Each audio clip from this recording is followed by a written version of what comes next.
Hello, Husker fans. Welcome back to the Husker Big Red YouTube channel and to everybody who's joining us on Facebook here with the Big Red Banter page and the Husker Big Red page. We're back on Saturday morning. It's game day for the 19-0 Nebraska basketball team. I never thought that I would utter those words, but that's where we are, going for a win number 20 this season, 24 wins in a row today, even though the Huskers won't have Braden Frager. So we're going to talk about that. We'll kind of put a bow on the transfer portal. We'll talk about, no running back addition, some of the other things that are happening, some of the in-state transfers that kind of is the latest buzz. Trey Taylor, Tay Ellis, maybe some others coming to Millard South, which it's caused some interesting, feelings on both sides, which I can understand. So we'll get into all that. Hop in the chat if you'd like, throw in a question, join the conversation. And Danny, how are you on this Saturday morning? At least you won't have to sell me on the crown this year, Chris. That was my first thought when I woke up this morning. And I'm doing well. I'm about to be buried in snow. It's freezing. So, I'm technically not doing well, but since I'm here talking Nebraska sports, I am a little bit happier this morning. Yeah, it's getting pretty cold in my neck of the woods as well. And Nebraska's going to be going to a fairly cold area too today in Minnesota, the barren. I call it a barren wasteland. Of course, I'm a Packers fan too, so I'm not a big fan of the state of Minnesota. I'm kind of like whenever I go there, I'm kind of like, hey, Cohen, hey, James, thanks for hopping in the chat today. I'm kind of like when the Minnesota, I'm kind of like, Woody Hayes, how he used to, have you ever heard the story about how he had a truck in the state of Michigan and like ran out of gas and he pushed it across the state line? That's me. I try not to spend my money in Minnesota if I can avoid it. The Huskers will be playing the Gophers today, and no Braden Frager. He's going to be out today after the ankle sprain. So, that was kind of a kick in the nuts right now. But sorry, Co. I'm joking mostly. I do have family in Minnesota, but I'm a Packers fan. So, yeah, not a big fan of the Vikings. So that's where I get that from. But yeah, mostly I'm just kidding. Minnesota actually is a pretty nice place. I've visited there quite a few times, but I'll never repeat that phrase again publicly. So, and you said no Braden Frager today, and honestly, that is a hit. But I'd rather him get healthy and get ready enough for Michigan, because that's the big one on the calendar right now. And let's see, that is what, 3 days away?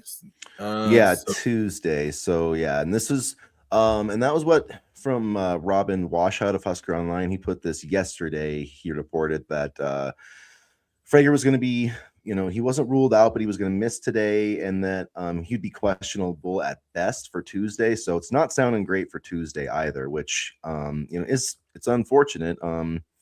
Because that game could be the turning point for Nebraska. I think this stretch of, there's 3 massive games. I mean, every game is massive, when you're trying to win a Big Ten championship. But, you're at Michigan Tuesday, then you're home against Illinois on Sunday, and then you play at Purdue. And I would think, if they're going to win the Big Ten championship, they got to win 2 out of those 3. So they got to win the one at home, and they got to find a way to win one of those 2 games on the road. Now, maybe not. They've given themselves a pretty good cushion. So even if they, lost 2 of those 3, they'd still only have 2 losses overall. So they'd still be, in a prime position. But I think if they could win 2 of those 3, I think that would really make them, put them in control. I think that would really put them in control going down the stretch, because everybody else has 1 loss. So, if you win 2 of these 3 games, you're not going to be anything at the absolute worst. You'd be tied for first, and a lot of the toughest games would be, on your schedule already. So the back part of the schedule, while it's difficult, there's no easy games in this conference, especially on the road. Yeah. Nebraska's a 5.5-point favorite today against Minnesota, who they're 10-9, but they're 3-5 in the Big Ten. And Nico Medved, who came over from Colorado State, is a very good coach, and they're a different team. Cade Tyson is leading the way. He transferred from North Carolina. I think it was one of those Belmont kids or whatever, but he's scoring 20 points a game. And this is a great point, Co. Fred's teams have struggled in the barn before. Some very good teams. And there's been, teams. I was going to say there's been better teams than this that have lost in the barn, but at least not Nebraska, but other teams. Like I've seen a lot of really good basketball teams go to the barn and struggle. And one reason, it's such a weird arena, like it's a tough place to shoot. And so that's one thing that always worries me when Why you go is into that. Well, I just think it's because the way the floor is raised up, and I just think it's like a weird background. I don't know, but that's just what people have said over the years. It's just kind of a weird place to shoot. And so sometimes I think that can be, a bit of a home court advantage. And yeah, they're a tough defensive team. Like they're not great offensively. they don't. Yeah, they're up on a stage. Yeah, that thing is so. I'm surprised people like don't get hurt or something like trying to dive off it. If I was a coach, I would hate that. It's like you're kind I'm of surprised it's not like some sort of regulation to like have it be a certain level, like in terms of just height and stuff.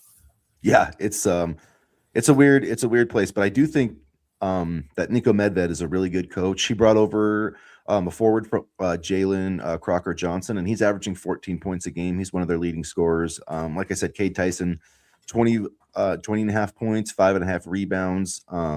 He's like one of their better 3-point shooters, but overall, they're just not a very good shooting team. If you look at field goal percentage, they're outside the top 100. I think the only stat in terms of shooting where they rank inside the top 100 is 2-point percentage.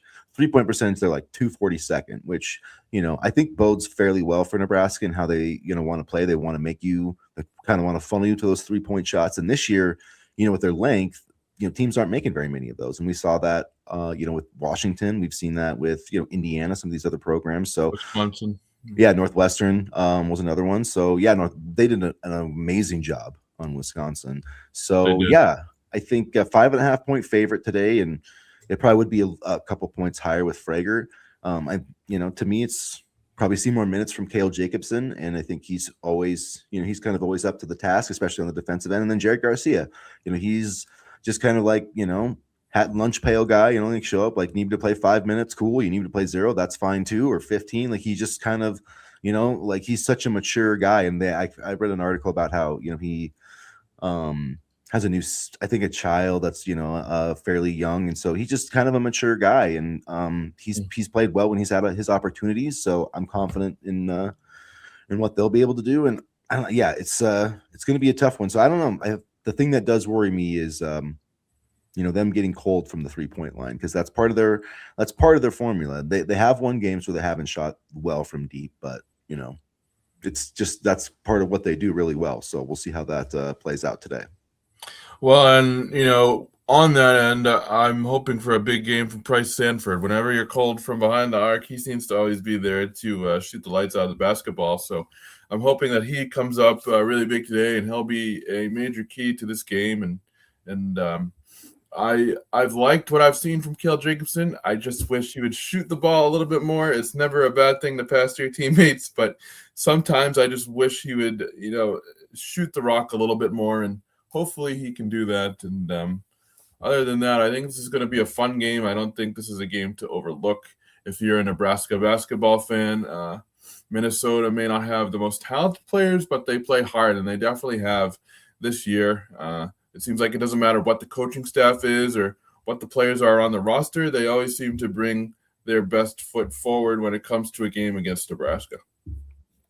Yeah, and that's if you look at Minnesota, they're really kind of an interesting roster, and they don't have a lot of size. I think they have one guy that's like 6'9" that plays. So they're definitely, they struggle a little bit on the boards. I think that's one area Nebraska could take advantage of him. The backups are making the most of their time, and a lot of them have. And Cale Jacobson, I think there's a stat that Nebraska's like undefeated when he plays like over 10 minutes or something. I could be wrong on that, but which is crazy to think about. I don't know if there's any correlation between him and the record, but that's a good stat to be in. And Price Sanford, like, man, he's leading. For instance, he's leading the Big Ten in 3-point percentage at 41.8%. He's shooting 61% on 2-point attempts. I mean, he's really very good at finishing around the rim, and he was last year. I don't think he got enough credit for that. 81% free throw shooter, 4.3 rebounds, 2.1 assists, 1.1 steals, 17 points per game. So he's been, everything that Nebraska could have imagined and more. And he's been on fire lately. So, it'll be, hopefully he can keep that going. Gophers haven't done a good job of shutting down a team's hot shooter, especially when it isn't the other team's number one player. And what makes Nebraska so difficult, because you look at the last two teams that they've played, Northwestern and Washington, and they're both good, and Indiana as well. They're both good, all three of those teams, at limiting 3-point attempts. Well, it's hard to do that with Nebraska because, the ball movement, the player movement, and, guys getting to that's the thing about Sam Hoiberg is, I still feel he doesn't get enough credit for like offensively, like he can get his feet to the paint. And when you can do that, like that creates shots for other people. That creates, help defense. And when you force the defense to help and you know how to move the ball, that's how you get open shots. So let's see what else. Nebraska has a bunch of shooters that were overwhelmed to go for 2 freshmen that came off the bench and no one else plays. Speaking of Minnesota. So yeah, they're defensively, yeah, they don't have a lot of size either, like I said. So I do think one area where Nebraska could, take advantage too is on the offensive glass. They haven't been like a great offensive rebounding team because that's kind of not their thing. But this is a game where I think that maybe they could have an advantage there. Yeah, and also with the way Rink Mass can play inside, not just shoot the ball, but his little post shots and his back down towards the basket, I think Nebraska could take advantage of that as well. Yeah, so Minnesota, they're allowing 33.6% to 3-point shooters, which is 191st in college basketball. Their 2-point defense is a little better, 48%, which is 99th. They allow 42% overall, which is 110th. So I mean, not like terrible, but there's just nothing that stands out about this team. The only stat that they have across the board that's like in the top 20 nationally is their assists. So they're a similar team to Nebraska in the sense that they move the ball well. That more of that European, I guess, just kind of style. That's kind of Medved. If you've watched Colorado State play, over the past few years. Minnesota not shooting as many threes this year, but I don't know if that's just kind of a function of their roster. So yeah, it's I think I think Nebraska's defense should overwhelm Minnesota too. And that's the other component with Braden Frager that I think people are underrating. His rebounding, his defense, he's a long player, he's very athletic. So, hopefully Cale Jacobson and those guys can fill in on that end of the court too, because that defense is why Nebraska's winning games like they are. I mean, the shooting and all that stuff helps, but the way they're the number 12 adjusted defense in KenPom right now. And if they can keep that up, like that's going to win them a lot of games. Maybe an NCAA tournament game? Yeah, I wasn't gonna say it, but yeah, that's the formula that you need. Defense, I'm hoping. and great guard play, right? How many times do you hear them talking on like, oh, this team got here because of great guards? Well, Nebraska's got 2 of them in Jamarcus Lawrence and Sam Hoiberg. And like literally, I know that it's Braden Smith, the kid from Purdue. Like I know that kid's amazing. I'm just, but like I'm talking about first team all Big Ten. Like I think Sam Hoiberg, has a strong case for that. If you're really looking at the numbers and really looking what he's doing on both ends of the floor, because this is a 19-0 team and his fingerprints are everywhere on it, offensively, defensively. Like he's the best rated defender on this team, and he doesn't get the credit for that. He's got the 3rd best assist to turnover ratio in all of college basketball. I'm stunned. I made a joke about it the other day, but I was stunned he had 2 turnovers the other day because he just hasn't done that. And then you've got Jamarcus Lawrence, who's shooting the heck out of the ball, who can also play point guard, and Sam and Jamarcus can both shoot too. Like that's the thing, is you can put both of them in ball screens, and it's like, how do you defend that? Because if you go under, they'll shoot it on you. And then Rink and the other guys are kind of pick and pop masters. And then beyond all that, you've got Fred doing all this other stuff because Fred Hoiberg has always been one of the best offensive minds in basketball. When he was at Iowa State, even when he was with the Bulls, like even though the teams weren't good, like he's always coached good offensive basketball. He runs good stuff. So like you give him the players, like he's got now a bunch of basketball dudes, and like this is what happens. And now that they're defending, like and it's just everything's kind of coming together. And you talk about like an experienced team, like that's what this group is. So hopefully they'll keep it rolling today. Well, it really kind of started clicking in 2023, 2020, or 2022, 2023, I think it was. And then you kind of saw, okay, he's kind of figured it out. Now, we'll see what he does. Last year, struggled a little bit towards the end, but we saw the vision, and then now this year it's fully clicking again. Yeah, and he's recruiting really well. Speaking of Fred, so yeah, I think this program is going to be here to stay. So we'll see. I mean, it's going to be, they're going to obviously lose Sam this year, and they'll lose Jamarcus this year and Rink. So those are going to be some key pieces. I mean, you think about, your starting lineup. You got 3 seniors in there, and that's and that's part of the reason why they're doing what they're doing. I mean, take a lesson from how Indiana won the national championship. And it's not anything different. Like you go look back at the past few basketball champion, like it's a race to get older, in the transfer portal and stuff like that. So uh I mean, Fred was always a transfer portal guy when Iowa State and things like that. He's never been at like a blue blood program recruiting wise, so I think it kind of fits him. And now the thing is that I think he's gotten to a place where like Nebraska basketball is kind of like has a lot of things to sell. I mean, the arena's sold out every freaking night. I mean, there's not a better atmosphere in college basketball than the vault. And like I think you could put it up against any. I think you could put it up against Cameron Indoor. Like that place it's rocking every game. And that was before this team was even good.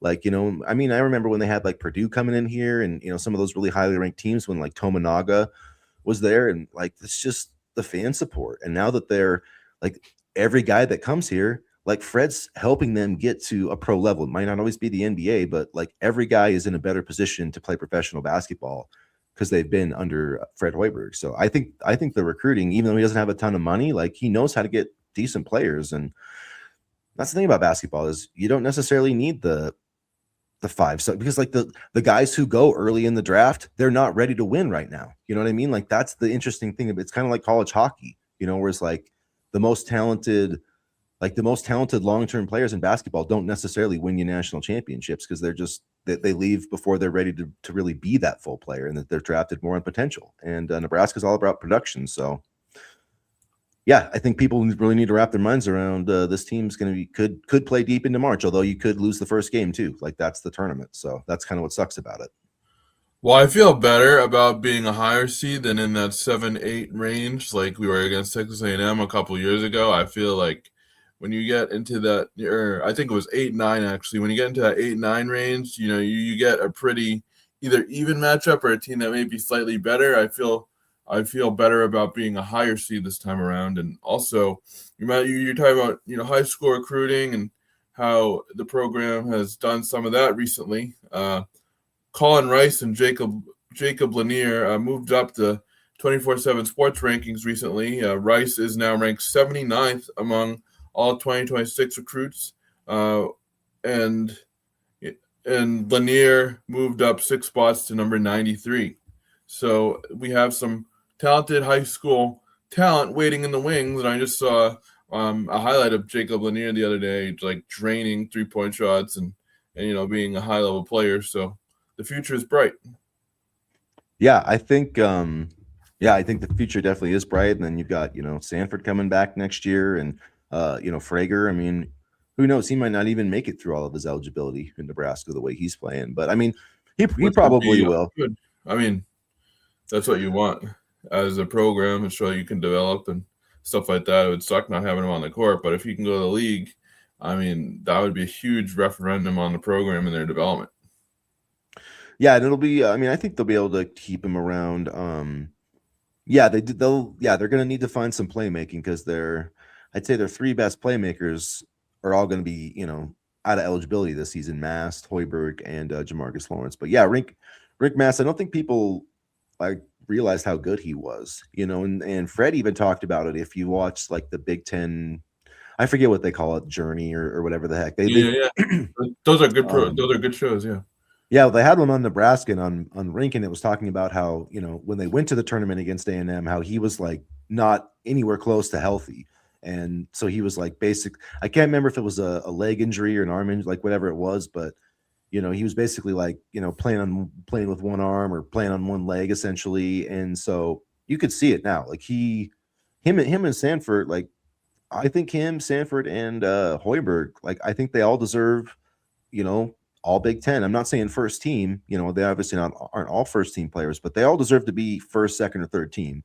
And if Sam Hoiberg isn't all defense, like I'm gonna riot. Like we should riot on the Big Ten coaches. I don't know where we're gonna riot to in the street somewhere, but that'll be, a travesty because he's the best defensive guard in the Big Ten right now, and I would put money on that. Like that's just they're 19-0 for a reason, and they better get rewarded when it comes to those postseason honors. But I'm not above the other coaches screwing them, so we'll see. And although we have we're losing some talent. We have Price coming back. We have Braden coming back. We have Berkey. We have Oogie. Who else do we have coming back? We have Connor. Yeah, Connor will be back, and then some of the freshmen, and then like maybe someone, I don't know about some of these other guys that haven't played a lot this year. Blue. Yeah, I don't know if he'll have Kendall another Blue. redshirt year, or I'm not really sure on that part of it. But then, But the fact that yeah, you can have Fred. Kendall Blue have a redshirt year because of the talent that you have in the program is definitely a good thing. And you'll still have Kale. Yeah. And I think he can help a little bit with that facilitator role. He's kind of an interesting. He's kind of like a point forward to me, because he's Yeah. not really like a guard, but he's not. I don't really see him as a wing either. Like I think he is somebody that plays better with the ball in his hands for the most part. So yeah, I don't know. He's an interesting player. And then I think Fred's, he'll find some guys in the portal because, like I said, it's like, I mean, look at Rink Mass is now going to have a chance to probably get drafted. And, I'm not saying that his son is going to get drafted, but he could play professional basketball somewhere if he wanted to. Like, no question in my mind. Probably. I mean, even just like Bryce Williams. Yeah, Bryce Williams, Tominaga. Like, there's a lot of guys who, McGowan's. Greasel played for a little bit, and I think he got a training camp invite with the Celtics. I don't know where he is now off the top of my head, but I think he's playing somewhere overseas. Juwan Gary's playing, I believe, in the G League or overseas somewhere. So, yeah, I mean, it's. I think he'll do fine. Getting guys out of the portal. So, hopefully they can fill those spots. It is going to be tough to replace your backcourt, though. No doubt. Yeah. Oh yeah. But that's why they got to take advantage of this run while they can. So, I'm wondering if they're going to get more money, NIL wise and stuff. I wonder if Fred is going to ask or if it's going to happen because I think he deserves it. Yeah, I don't know. That's interesting. I hope that he does. He does deserve football it. Got it, and football's done more, less with more. So I don't know.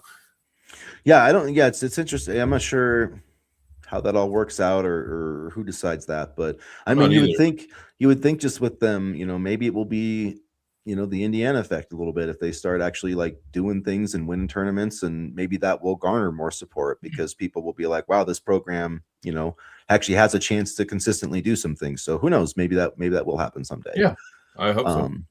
All right, let's talk about a little bit of football, and we can come back to basketball here at the end and do like our predictions. But so the in-state transfers, I wanted to bring up that topic because that's been interesting. Although we talked about it the other day on the show, but since then, Tay Ellis has now transferred officially to Millard South, and there's still rumors about Ahmad Hudson. That hasn't really been quelled yet, unless I've been kind of busy the past day or so. But that's still out there, right?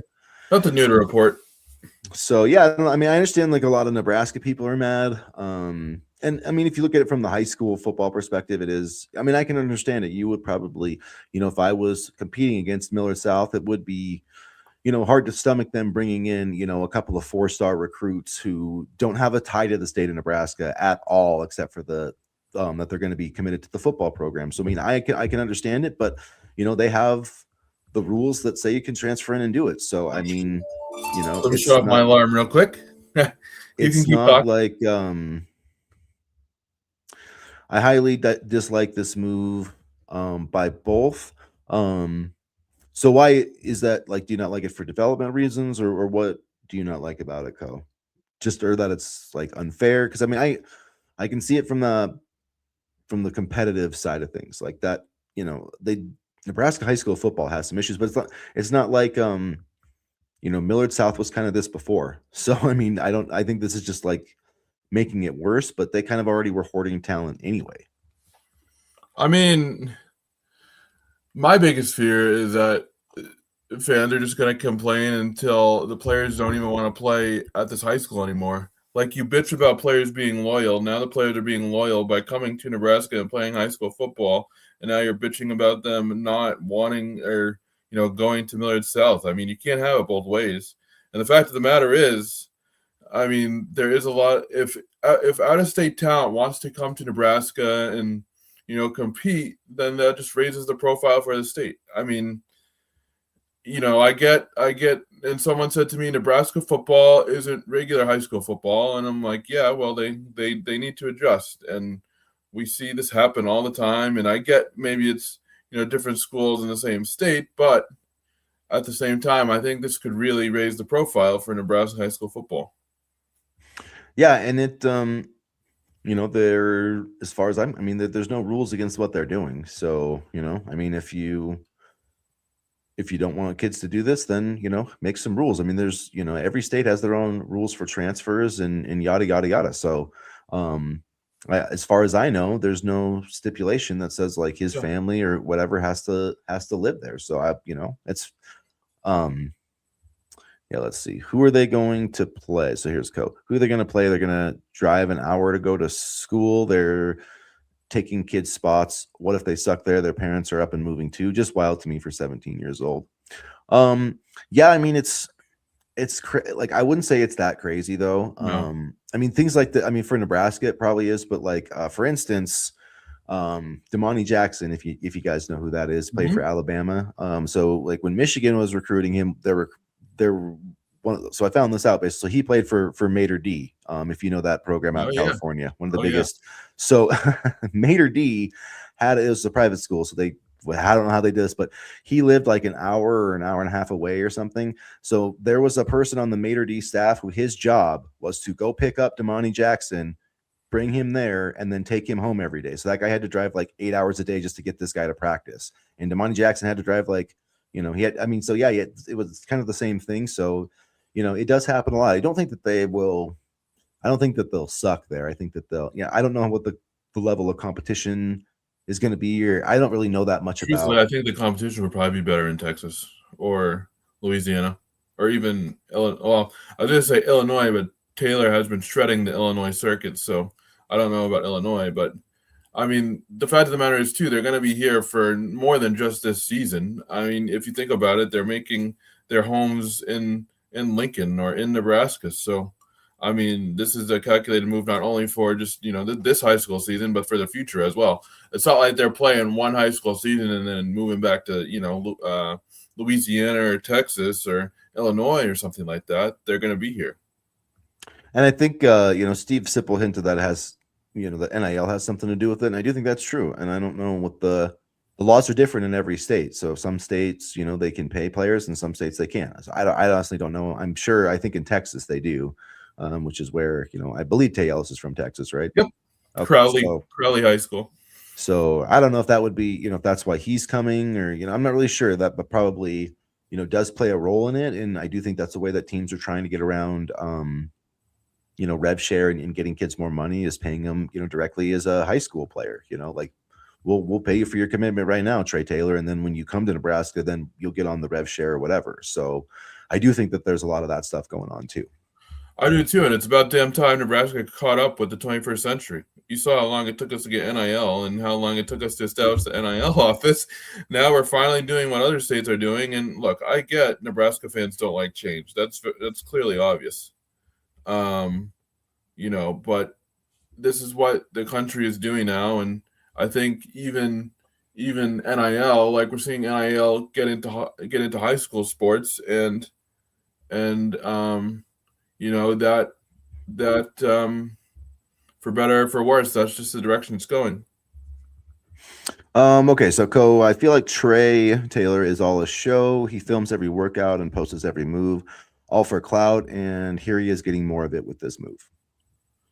No, he's one of the best high school quarterbacks in the country. He doesn't need any more clout. Yeah, I don't know. I mean, I feel like I don't know. I mean, that's just what kids do anymore. I don't know. I don't know that he's any different from a lot of other kids in terms of quarterbacks that I mean, Bryce Underwood did a lot of the same stuff. I mean, and that's just a quarterback that I know. I don't really follow a lot of other recruitments, but that's just kind of what they do. So I don't know. I mean, I do understand what you're saying. I did the same thing too. I understand what I understand what you're saying, but let's see. It all started with his psych move to Illinois and switching on camera. I mean, I don't know. A lot of kids do that. I didn't think that was that big of a deal.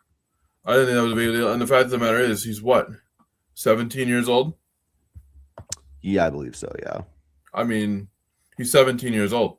And that's the other part that goes into this too. As much as we want to treat them like adults because they're the only show in town and they're getting NIL or whatever, these kids are still 17, 18, 19 years old.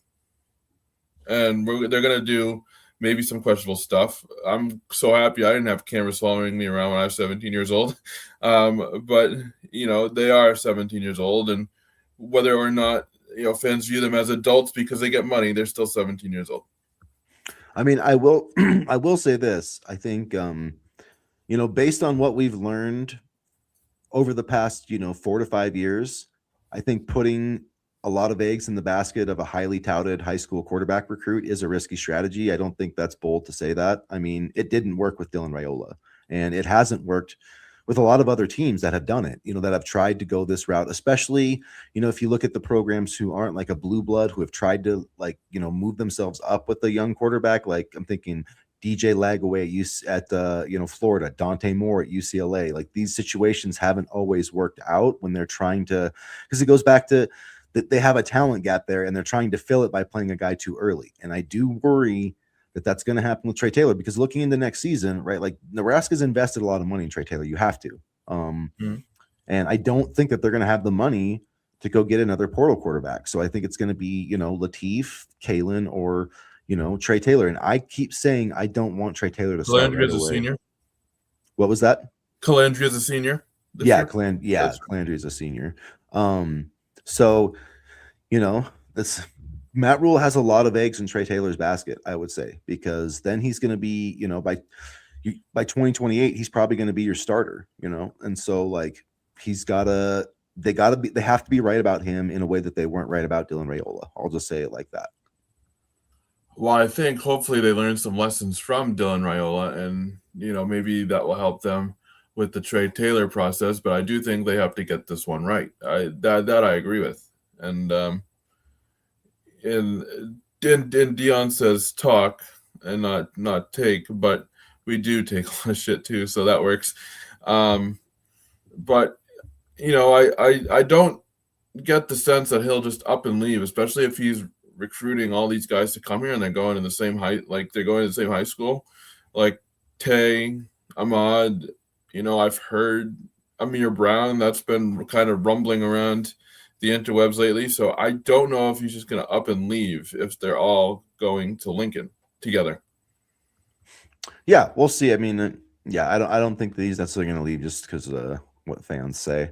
He's got a lot invested in Nebraska too. So I do think that the fans are tough and things like that, and I do think they're stuck in their ways, but I think they're kind of learning not to pay attention to any of us, which is a good thing.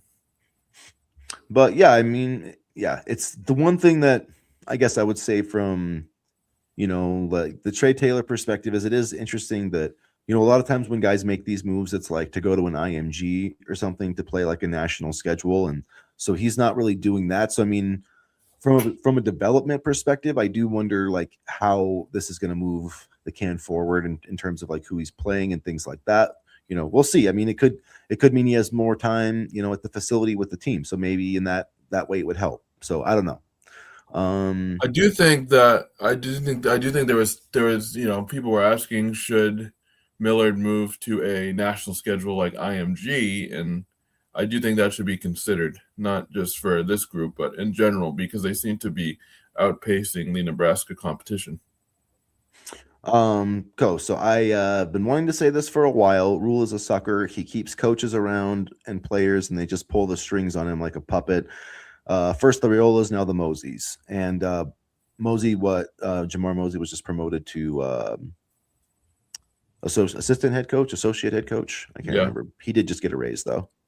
I mean, I don't know if I'd put the Moseys in the same category as the Raiolas, because I mean, I think Jamar Mosey is actually a good coach and can actually recruit and does, I think he actually like contributes in a positive way.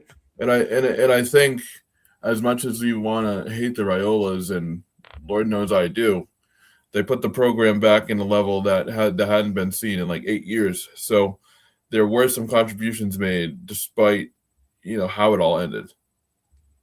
Like, I don't think you get Trey Taylor or even TJ Lateef without Dylan Raiola.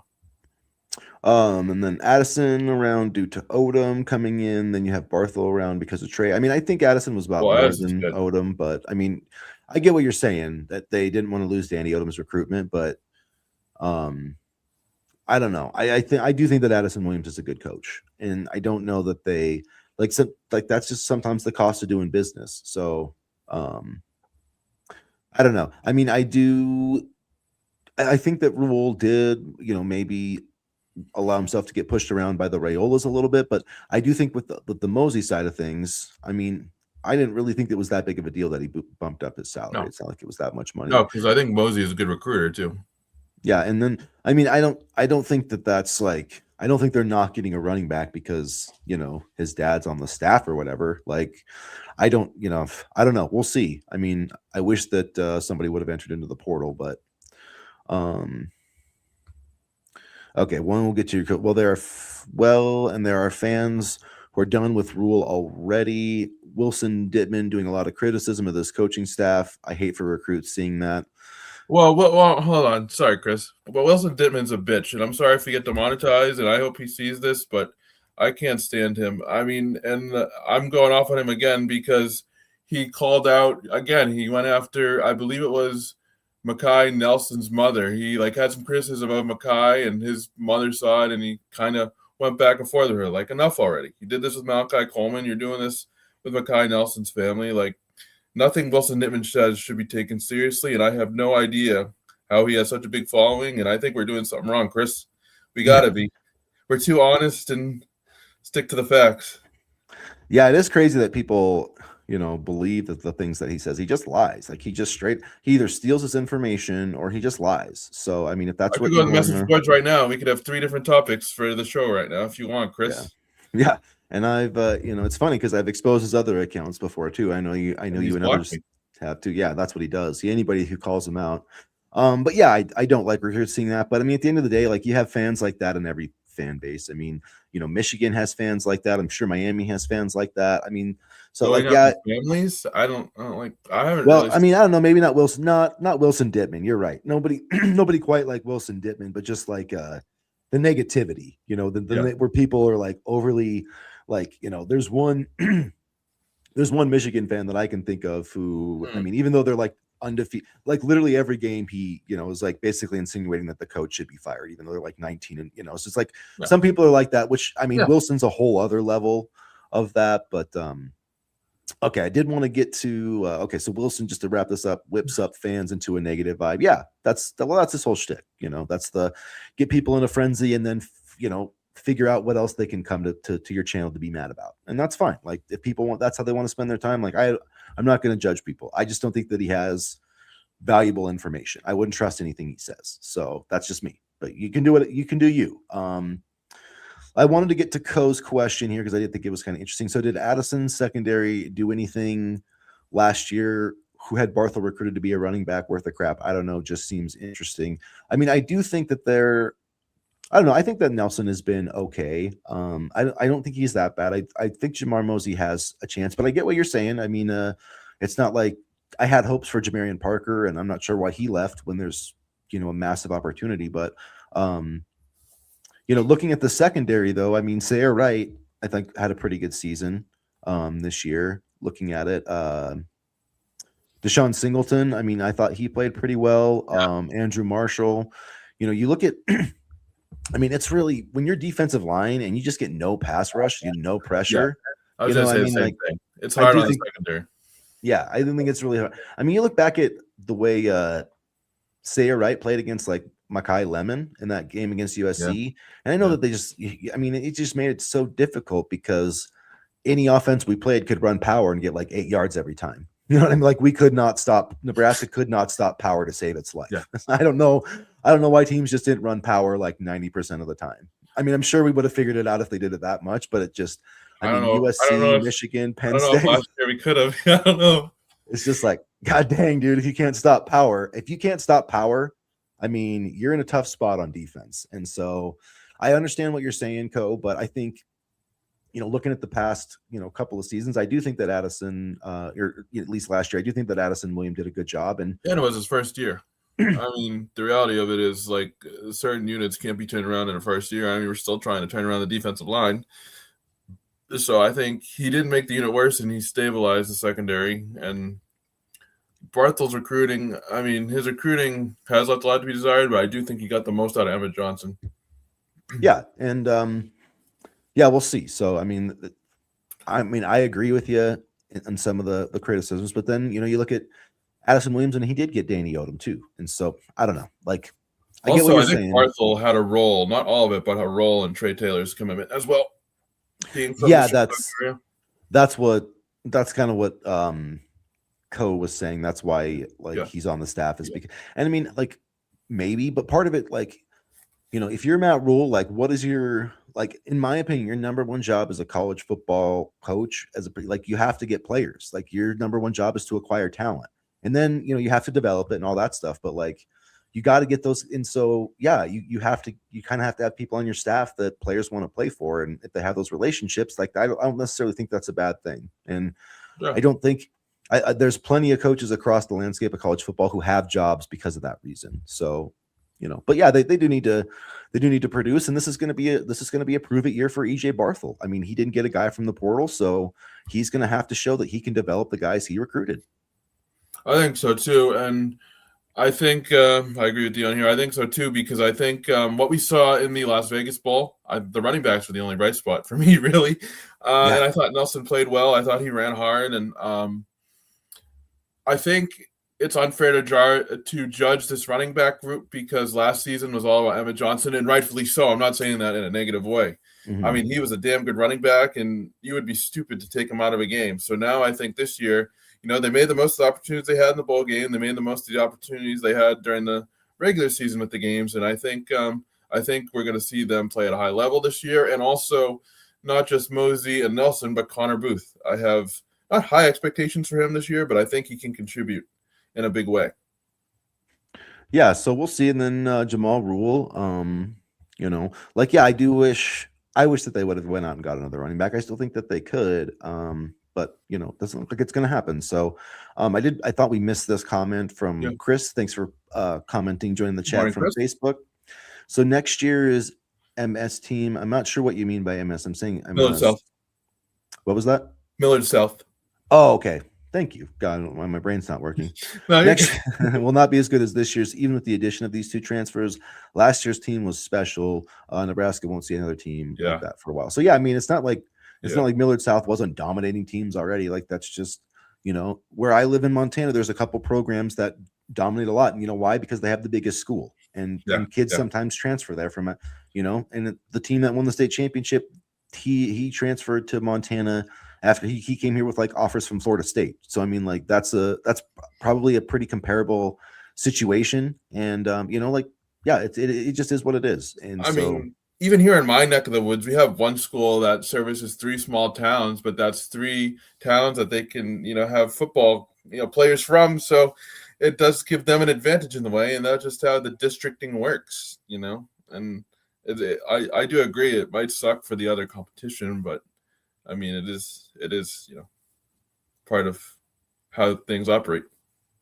And like, to be honest, I mean, I don't know how much of an impact that Matt Rule had on this and the Nebraska program had on it, but it doesn't say there's nowhere in his job description that says he needs to give 2 craps about Nebraska high school football. You know what I mean? That's not his job. His job is to get the best players he can for Nebraska and to win as many games as he can for Nebraska. And if I had heard he wasn't pushing everybody to go to Millard South, which I could see. I could see Trey be like, "Hey, want to come here? I'm going here," and then everybody going like, "Yeah." Because the one thing I will say about this class is that they seem very unified in what they want to do. Hoping these high school transfers can help Nebraska recruits take another look at UNL. I mean, and I feel like they're doing pretty well. Like, they got Torrey Pittman in 2027. They got Matt Erickson. Do you think Pittman goes over there?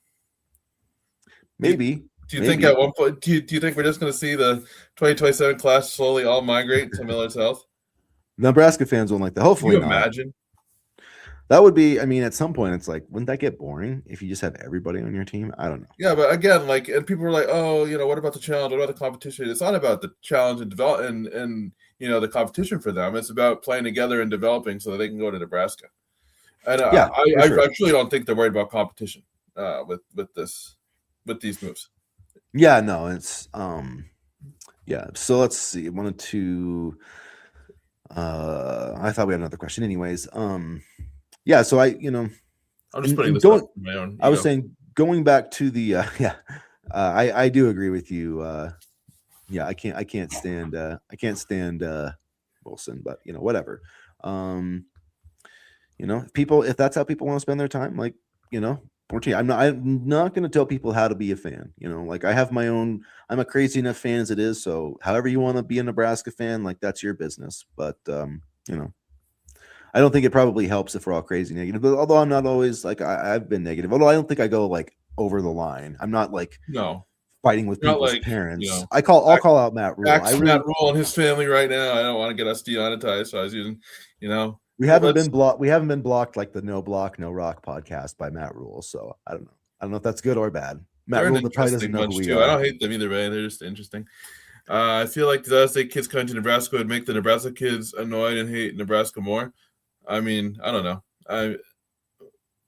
We're not. I mean, maybe, but I feel like if you like if you wanted to play for Nebraska, I don't know if it's going to make that big. I feel like if you show them the money and say, "Here, we're going to give you a blank check," or "Here, we're going to give you what you want," come to Nebraska, then yeah.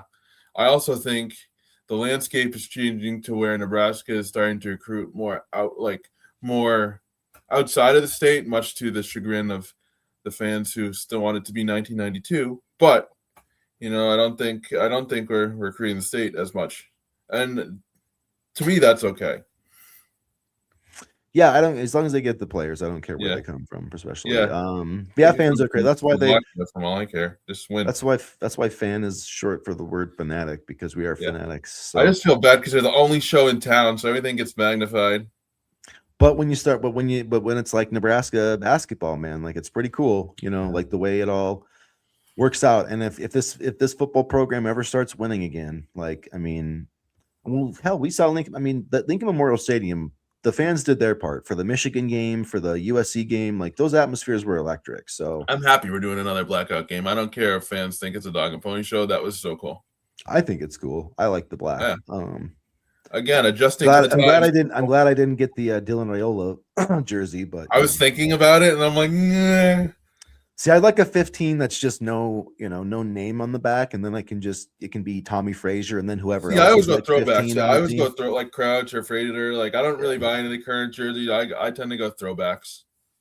See, yeah, that's why I like my Jordan Love Packers jersey because that'll be timeless because I will always love the Packers. So even if he's not on the team, and then it also my dad's first name is Gary, so I got him the Rashawn Gary jersey. Ah, okay. So even after Rashawn Gary gets cut this year, it'll still be relevant, because that's gonna look like it's my dad's jersey. So like that's what I need to do because I really need a new Nebraska jersey. Like my Nebraska jersey, my most recent one is Amon Green. I'm embarrassed to say it, but so yeah, like back in the championship days, I need to get number 7 would be a 7 or 15 would be good. Yeah.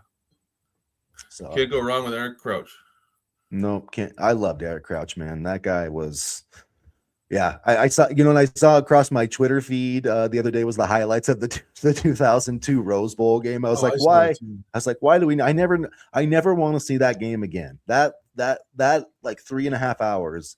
I went through it that day because I really, I thought I knew Miami was going to win. I thought I had some crazy dream that Nebraska was going to lose, and they just got totally like creamed and like canned. And I started feeling bad for Frank Solich at halftime. They played better in the second half, but I was like, why are we showing that Miami team was really, really good.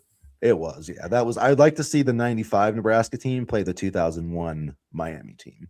That would be fun. That would be fun. I do have to say, I was watching the national championship game on Monday and just watching that high level of football, and it just made me realize how far Nebraska is from that. I just like watching games without any loyalty or stress. It was just like, whoa, like this is. I did, yeah. I did, yeah. I felt that way too, but I honestly, the Indiana thing gives me hope. It does. Even Miami gives me hope because it's like where they were at 5 years ago, man. And I remember when Mario Cristobal got hired there, and people were how many years ago, Chris? What, 5 was it? 5 people. Yeah. People in the chat, 5. It's Sometimes it takes longer than 2. I mean, the Indiana thing, like, say what you want, but like that's just one of the greatest things in the history of sports. And I know you agree with me on this, but that was Yeah. just like, this is like they're gonna make movies about this. They're gonna make a football Hoosiers version of Or like the this Indiana. miracle. Yeah. Yeah, I want like, I was gonna say I feel like Kurt Russell could yeah. could play a good He did Signetti, great but in Miracle. You ever he seen that was, movie? yeah, I I love that love movie. Miracle. That's one of that might be, I was gonna say my favorite sports movie. That's getting kind of crazy. That I could That have like a whole nother show debating favorite sports movies. that's my favorite sports movie. Miracle, Run of the It's really Tide, high up Shining on there My though. and I have to say that Miracle did justice to the Boston accent. Yeah. Yes, he Why do you did. want to play college hockey? That pansy over there steals the ring off my finger, but lose a national championship. Whose side are you on? Love it. Love it. Love it. Love it. Co's trying to get us back on track to Nebraska. But look at where year 5 will be for Nebraska. They will be starting over with a freshman QB. LOL. Well, my point with the year 5 is that it does take time, no matter how much fans want everybody fired after. I do think is there a chance that Matt Rhule could be fired not next season, but maybe 2 years from now? Yeah. But is it useful chaining coaches every 3 years? No. No, it's not. Here's my thing. I think Nebraska's gonna be, and I'm always a Kool-Aid drinker, so take this with a grain of salt. I do think Nebraska's gonna be a much improved team this year. I really do. I think their offensive line's gonna be better. I think their D line's gonna be better. I think quarterback's gonna be much more productive. I think No, I agree. I think the running game is gonna be, it's gonna take a back, but I think in the quarterback, I think it's all done. Like, Nebraska was like 80th in rushing last year, probably be about the same this year overall, because I think there'll just be more kind of hands in the fire. The thing is, the schedule's just so damn tough. But Yeah. another interesting thing that I saw that where I was starting with this diatribe is there's a post about defensive snaps and like teams that have the most experience and with transfers coming in.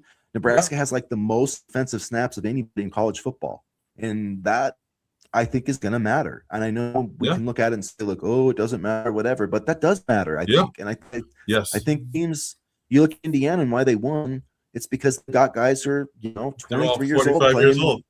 Yeah, they've all played thousands and thousands of snaps. And, if you're developing them, like, it does matter. And I've always, it's like that. It's like the March Madness thing. Like you'll have these 12 seeded teams that are like all seniors against like a 5 seed that's like playing 3 freshmen. And at some point that does matter a little bit. So I do wonder if that's, like, I feel like Nebraska, I'm not saying that they're, going to be Indiana, but I feel like they followed the kind of like the Indiana model this year for, like Calandry. I think even though they didn't necessarily, like, I think they kind of lucked into getting a better quarterback. Like, I think the Kenny Minchie thing, and maybe over 2 years it'll be better, but I think Calandry is going to be really good. And I think that I really like the guys they got on the offensive line. I really do. Yeah. And I wish the Bergesia. Yeah, I wish the Bergesia would have worked out, because I think he'd been perfect. I think he would have really contributed right away next year. Like, that's all the guys they missed. That one gives me the most like heart, because that would have been perfect. I just think it was really about academics.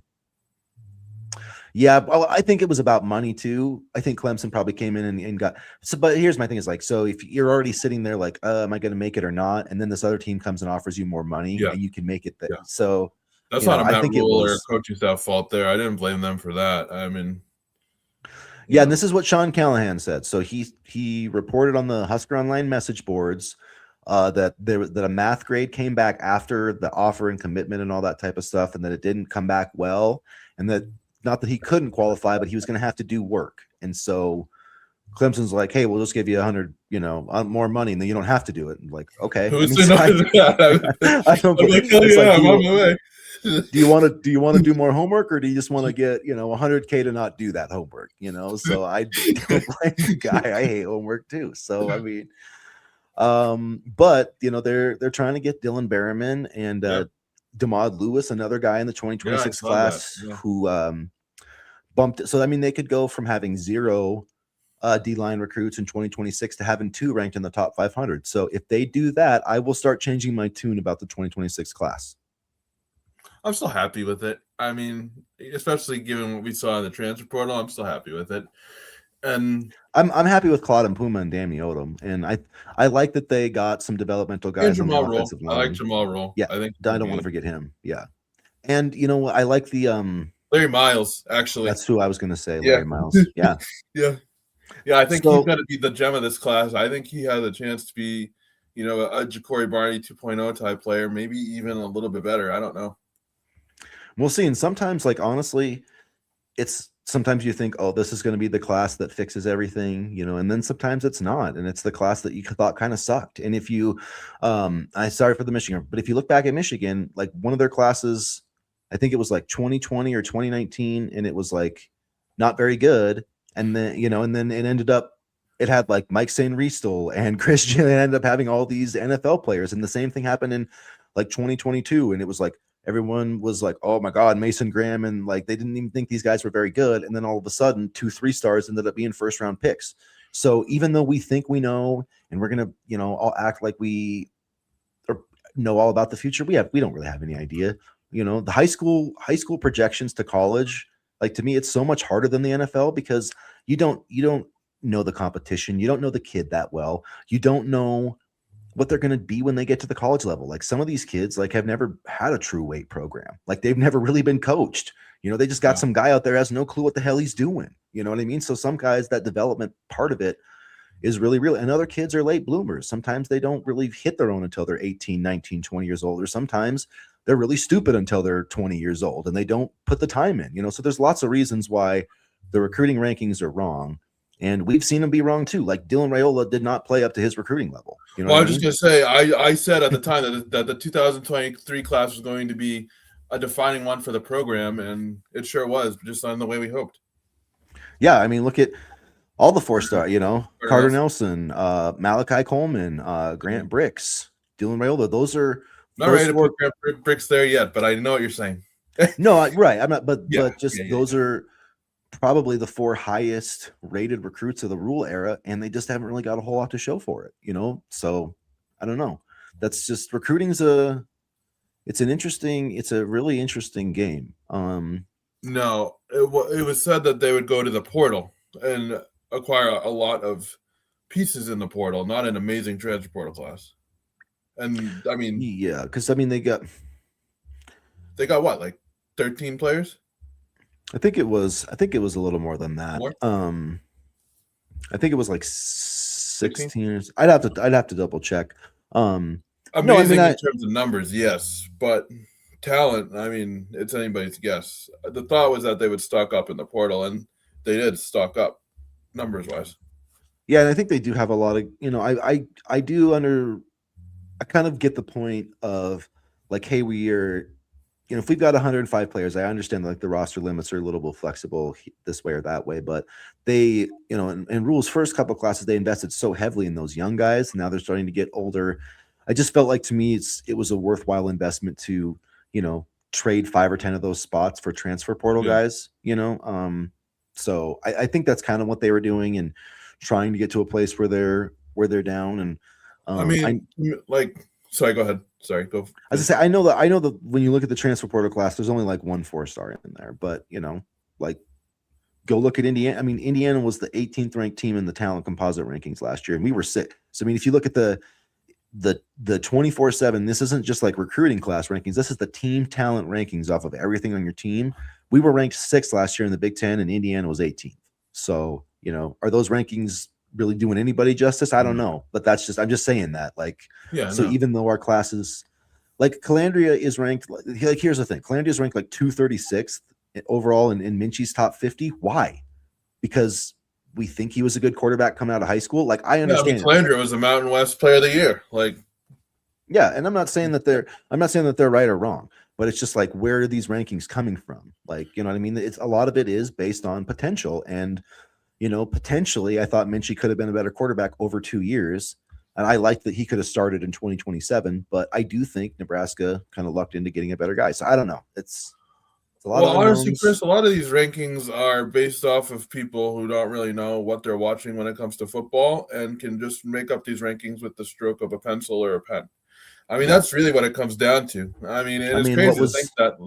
that like they're valued based off of the opinion of somebody else, and that can define the rest of their high school and college careers. But that really is what it is. I've always said that I could be a 24/7 sports guy, and you could be a 24/7 sports guy. But I mean, it really is kind of wild when you think about it. I want to go back and look at. I'm trying to get fix this graphic here. I want to go back and look at like what was Andrew Marshall ranked. When he came here out of the transfer portal. That's what I'm trying to look up right now. 215th. He was the 27th best cornerback. And there's no way. Yeah, and he way outplayed that. Yeah. What Nebraska needs to do now is win more games and recruits, and better recruits will come. I mean, I do think that there is, if you win, you do have a better chance to recruit. I don't think there's any question about that. And they just need one win against either Oregon, Indiana. Like, there's tons of opportunities on their schedule to get that key win. And I'm not saying that they're going to go 9-3 or whatever, but they just need one. I feel like one win over a big time team would do wonders for this program mentally and in terms of the trajectory. Yeah, I agree. They need to get that stupid top 25 streak off their back. Yeah, it's like the bowl game streak or the unbeaten ranked teams that the Nebraska basketball team had. Now they're beating every ranked team on the schedule. So Calandria is going to be a spark plug that Dylan wasn't. Yeah, I think he will too. I think he's just going to bring some X factor, and he, is a little more gunslinger to him. Like, he'll throw some interceptions. Like, he's going to have some moments where we're a little frustrated, but he's also going to have some dazzling moments too. And I think that's going to Nebraska needed a playmaker at quarterback, not somebody that, if everything goes right and everything's perfect, he can deliver a great ball down the field, because that's Raiola. I mean, if he gets great protection and, he can do all those things, but Nebraska needed somebody that can operate when things aren't going perfectly. And that was never Dylan Raiola. Yeah. And I could deal with the interceptions if you're at least trying to make a play. I can't deal with the interceptions if you're standing like a statue in the pocket and taking 10 minutes to hold the ball. And then throwing the same interception over the middle of the field. That's what drove me crazy. He threw that same interception like 3 times over 2 weeks. It was like, come on. It was the Maryland game, wasn't it? The Maryland game and Michigan State. Yeah. Yep. So anyway. It was always the same place. Yeah. Yeah. But like, if I'm gonna put a dent in my TV, make it because you're throwing a strong interception down the field, trying to make a play, not an over the middle interception that everybody knows is coming. Yeah, it's we'll see. That'll be interesting to see how that works out. And of course, Dylan won't be playing this year against for Oregon, but I think Nebraska, I think Oregon might be on the schedule for 2027. We'll see. That'll be interesting if Raiola comes back to Lincoln Memorial Stadium as the starting quarterback of the Oregon Ducks. I'm sure he will be greeted with a hey, how you doing? Good to see you, old pal. Yeah. Calandria can really run, has a field general's mentality, and he's played a lot of football. So he's played a lot of football for Virginia. He's got 61 career touchdowns, over 8,500 career yards. Like, that has to matter for something. Hopefully, I am a little bit worried that, like, I hope that Dana Holgerson's like watching cut-ups of how Dan Mullen used him out there at UNLV. Like, I am a little bit worried that we're not going to use him in the same way, but it's a big year for Dana. It is a big year for Dana. Yeah, I agree with that. He needs to prove his worth, so to speak, because it hasn't gone, And yeah, the quarterback wasn't great though either, but neither was the line. Yeah. And the Nebraska won't have the distractions. Well, I just like too that Nebraska's going like under the radar a little bit this year. So yeah, and the RPO was something that we didn't always run at times last year. I think you mentioned this in our last show. We didn't run it all the time. And when we did, it was pretty obvious that there wasn't going to be any running involved. So. Yes, it's like PO just pass option, because there's a run fake. But I mean, we did definitely PO'd me, especially when the play didn't work. And then has he had any injury issues in the past? I'm worried about his durability being a smaller dude. I don't believe so. Let's check though, because we can check how many games he's played over his career. Let's see.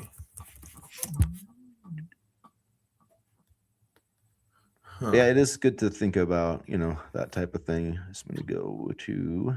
We're trying to get the facts for you, because as much as we like to spew nonsense, the facts are important. So he played 8 games as a freshman, 11 games as a junior, 14 games, or I mean, 11 games as a sophomore, 14 as a junior. But I'm going to go look at his freshman season to see like if those games came like consecutively, because he probably, Actually, in a weird twist in terms of injuries, it was Alex Orji's season-ending injury that led the way for Calandria. yeah. So he played as a freshman. He played a little bit early. I'm not sure if another quarterback got hurt. Then he didn't play till November. So I don't know. Maybe he had an injury, or maybe another quarterback got hurt, and then he kind of came back and won. I'm not really sure there. So I'd have to check. Yeah, I'm going to ask ChatGPT. You can keep talking because ChatGPT knows everything. I'm excited to see. Thanks for the comment, Jeremy from Nebraska from YouTube. Excited to see the new additions to the team this season. Yeah, I'm excited for some. I'm really excited for Chambliss. I think McDougal's really good. Yeah, Dexter Fowler. Yeah, I think no. Dexter Fowler? No. Foster. Foster. Dexter Fowler was I think he played for the Cubs, pretty sure. I think that's what I did the last time. But yeah, the linebacker. There's no injury history for Calandria that I'm seeing. So okay, so hasn't been hit by Big Ten dudes yet. Yeah, I mean, there's he did play in the ACC, so he did play in a major conference. But yeah, I understand what you're saying. And he's not a huge guy, but he just strikes me as somebody that is probably he doesn't get sacked a ton. Although I think one of his years at Virginia he did, but Virginia's offensive line was terrible. And honestly, like reducing sacks a lot of times does come with experience, because it's like not only is it the offensive line, but it's knowing like, hey, this blitz is coming here, so this spot's going to be open, or I need to like this blitzer's coming, so I have to adjust my protection to, you know what I mean, or it's also sometimes saying like understanding where you don't have protection, like, hey, I know there's a blitzer coming here, I don't have help, so I need to get rid of the ball in 2 seconds or I'm going to get killed. That was the other thing about Dylan. He had no pocket awareness. Yeah, no, he didn't. Because that's the thing, is like he still had to learn a lot of that stuff, and that's what makes it so hard. And that's like again with Trey Taylor, like I do want him to start, but like it wouldn't hurt my feelings at all if Kalen or Latif was ready and they started that 2027 season, and you just let him like sit on the bench and play like a little bit, like let him come in and have like a package or something. But I don't know that we want to have him start right away, because it is really hard. I'm excited for Quasi Gilmer, because I remember him absolutely torching us when UCLA came to play in Lincoln 2 years ago. And he's just a shifty, gadget type of wide receiver that, just slippery to tackle. I'm really excited for him. So while we anticipate, we'll have to wrap up here in the next few minutes, guys. But I didn't realize we were talking for an hour, but here you go. Yeah, we get talking shop. It's fun. But while we anticipate an improvement on offense, what can we expect from the defense? And that's why we hired Rob Orich. That's the big move. Could he, have the kind of defense he had at San Diego State? Every defense he's coached has improved dramatically, since when he took over. So, you brought some players. You've got a lot of experience on that side of the ball. Like, I'm a little more optimistic about the defensive line in this 4-2-5 system. I think the linebackers are good, and I feel pretty good about the secondary. So I do think that there's a chance, especially with that experience factor of Nebraska having more returning snaps on defense than I think any other team in the country. I think that there's a chance for this defense to exceed expectations next year.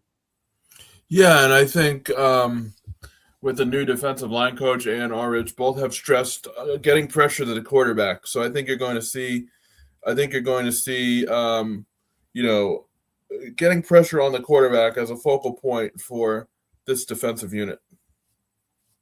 Yeah, and I think I feel like there's a chance that they have like a defense that's similar to, the defenses they had in the first 2 years under Rule, like top 30 scoring. I think that's where his defense have been most of his career as a head coach in college football. So I would expect the defense gets back to the median, and then some improvement. Which would be a major improvement.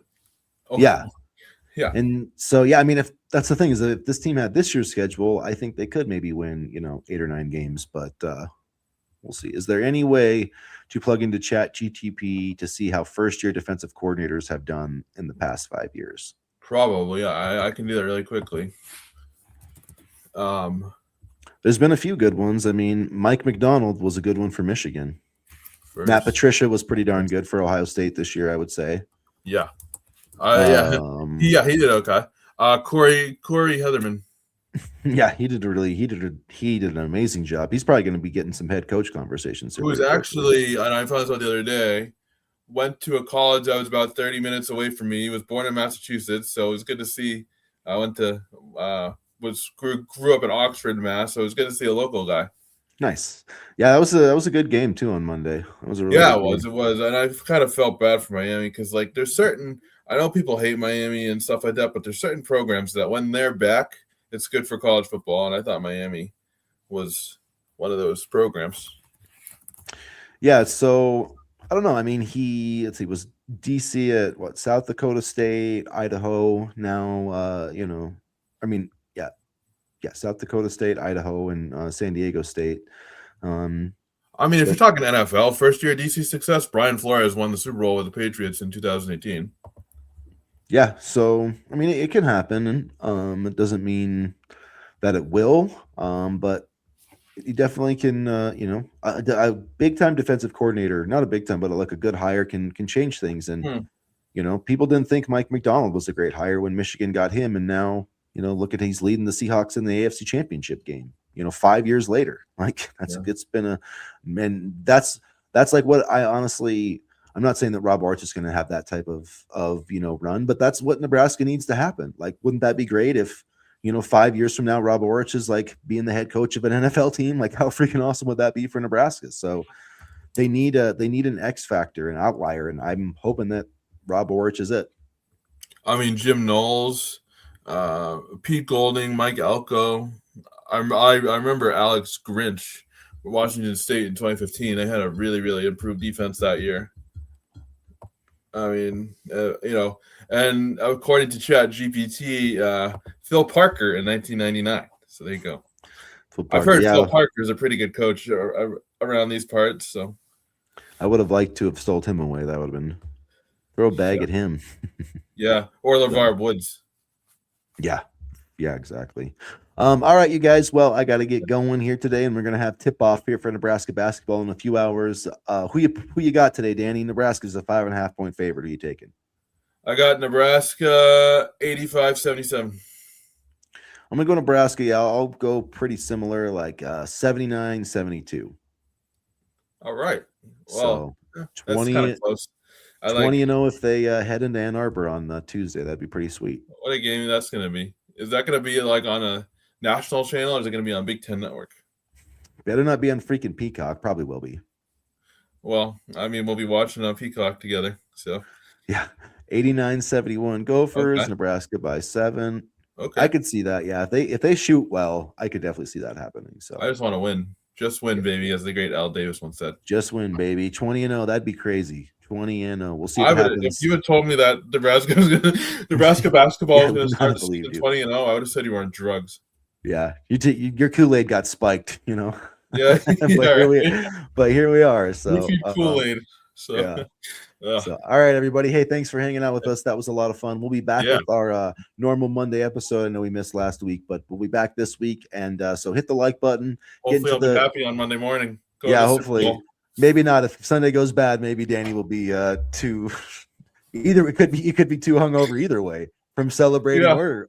If we lose to Jared Stidham, who hasn't thrown a pass since 2023, you might see me angry. I might go Chris Nuclear during game day on social media. So that'll be fun. I'm gonna have to follow along. But no, hopefully the Pats will win, and we'll be getting ready for the Super Bowl on Monday. So anyway, yeah. All right, you guys, hit the like button, hit the subscribe button, and as always, go Big Red.